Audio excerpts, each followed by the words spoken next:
Hello, my name is Michaela, and we're talking about spiritual formation. So, for me, spiritual formation is the process or journey of coming home.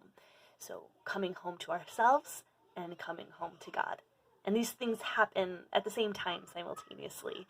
Um, they're done by the power of the Holy Spirit only, and our consent to His invitations. And it's not done for our own sake. We're not the only one that benefit from this. We're not self-actual. The end goal is not self-actualization. The end goal is it's for the sake of the world, um, because all of us are being formed, whether we know it or not, whether we're aware of God's invitation or even His reality all around us or within us. As human beings, we are all being formed.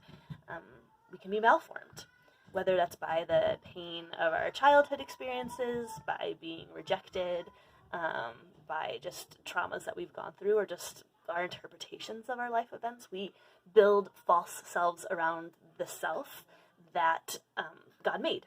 I often think about it like calluses, and our calloused self makes it more difficult the more calloused we become to hear God's invitations to us. However, by the power of the Holy Spirit, we can remove these false selves and really come home to ourselves and come home to God, where we've always belonged. So this often looks like spiritual disciplines. This looks like being in the church, and also just looks like being aware to God in our given lives.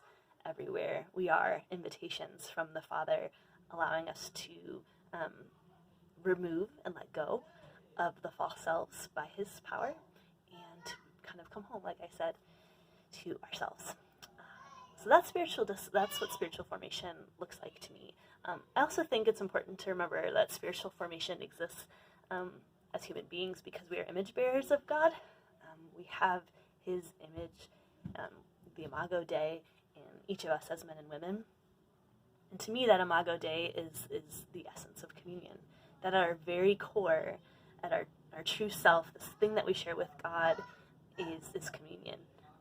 He in Himself is Trinity. He's three persons in one, constantly giving and receiving love. And we, as human beings, have that in us. That is at our core. And when we're spiritually formed, we are reintegrated back with that part of ourselves, that image of God in us, becoming more in communion with God, the Father, Son, and Holy Spirit. All right.